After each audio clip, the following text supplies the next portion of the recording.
Assalamualaikum warahmatullahi wabarakatuh. Perkenalkan nama saya Sadaria NIM 202222225036 mata kuliah Komunikasi Data, dosen Pak Rendi Angriawan Eskom.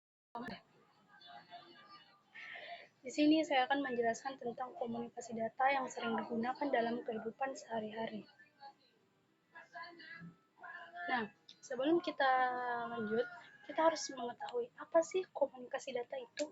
Nah, komunikasi data adalah proses pengiriman informasi dari satu perangkat ke perangkat lainnya melalui media transmisi tertentu. Dalam kondisi data terdapat beberapa hal yang sering digunakan sehari-hari seperti nama perangkat, media transmisi, data yang ditransmisikan. Nah, nama perangkat biasanya merujuk pada alat atau perangkat keras yang digunakan untuk melakukan komunikasi data, seperti modem, router, switch, handphone, LCD, dan lain-lain.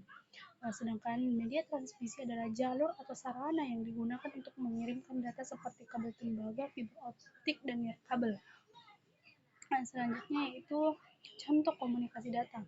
Kita dapat melihat seperti di layar, gambar laptop dan LCD merupakan perangkat keras atau alatnya, sedangkan kabel HDMI merupakan media transmisinya.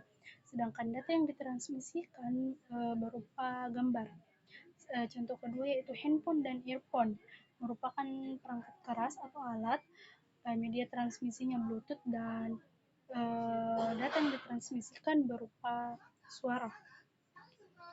Selanjutnya, manfaat komunikasi data. Komunikasi data memiliki banyak manfaat dalam kehidupan sehari-hari. Salah satu manfaatnya adalah memudahkan proses pengiriman informasi dari satu tempat ke tempat lain tanpa harus bertatap muka secara langsung. Hal ini dapat menghemat waktu dan biaya. Selain itu, komunikasi data juga memungkinkan terjadinya kolaborasi antar individu atau kelompok yang berada di lokasi yang berbeda. Hal ini dapat meningkatkan produktivitas dan efisiensi dalam suatu organisasi atau bisnis. Nah, selanjutnya kita berlanjut ke transmisi data. Di sini kita akan membandingkan dua media dan contoh kasusnya. Nah, media transmisi data sangat penting dalam pengiriman informasi dari satu tempat ke tempat lain. Dalam presentasi ini akan dibahas perbandingan antara dua jenis media transmisi data, yaitu kabel tembaga dan serat optik. Nah, jenis yang pertama yaitu kabel tembaga. Kabel tembaga adalah jenis media transmisi data yang paling umum digunakan ini.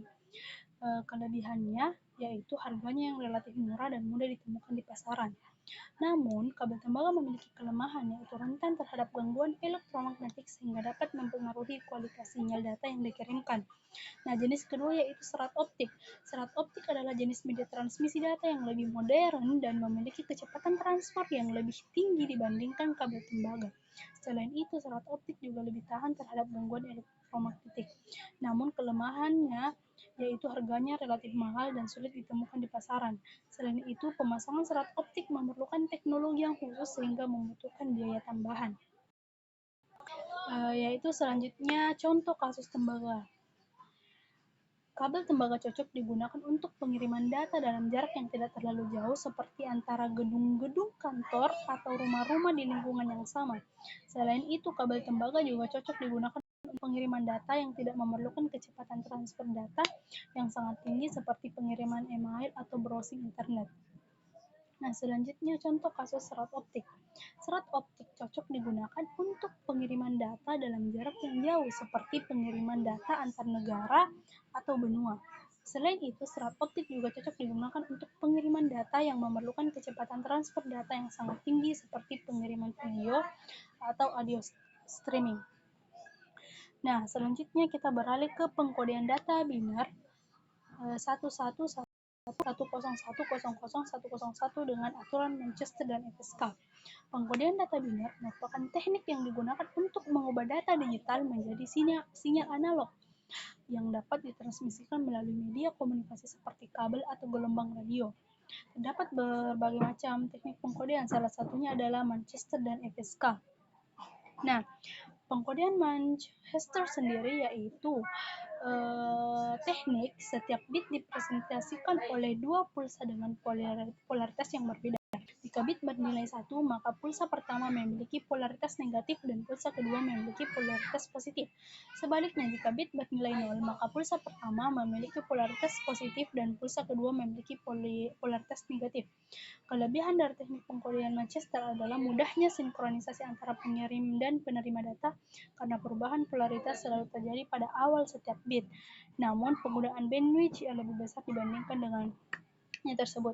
Nah, selanjutnya gambar pengkodean Manchester. Bisa kita lihat jika satu memiliki polaritas negatif dan yang kedua memiliki polaritas positif. Nah, jika 1 kosong maka akan polaritas 2 yaitu polaritas negatif 2. Nah, selanjutnya pengkodean FSK. Pada teknik pengkodean FSK, setiap bit dipresentasikan oleh dua frekuensi yang berbeda. Jika bit bernilai 1, maka sinyal digenerasi dengan frekuensi yang lebih tinggi. Sebaliknya, jika bit bernilai 0, maka sinyal digenerasi dengan frekuensi yang lebih rendah. Nah, kelebihan dari teknik pengkodean FSK yaitu efisiensi bandwidth yang lebih baik dibandingkan dengan teknik pengkodean Manchester. Namun, kekurangannya sulit sinkronisasi antara pengirim dan penerima data karena perubahan frekuensi dapat terjadi pada tengah-tengah sebuah bit. Nah, bisa kita lihat di layar yaitu pengkodean FSK. Jika 1 maka akan bergelombang 2 dan jika 0 akan bergelombang 1. Nah, selanjutnya dari penjelasan di atas itu dalam memilih jenis media transmisi data perlu dipertimbangkan kebutuhan dan kondisi pengiriman data. Kabel tembaga cocok digunakan untuk jarak yang tidak terlalu jauh dan pengiriman data dengan kecepatan yang transfer tidak terlalu tinggi, sedangkan serat optik cocok digunakan untuk pengiriman data yang jauh dan memerlukan kecepatan transfer yang sangat tinggi. Dalam perkembangan teknologi yang semakin pesat, pengkodean data binar menjadi semakin penting dalam berbagai aplikasi seperti telekomunikasi, sistem kontrol industri, dan otomatisasi. Oleh karena itu, pengetahuan tentang teknik cukup sekian saya. Terima kasih banyak.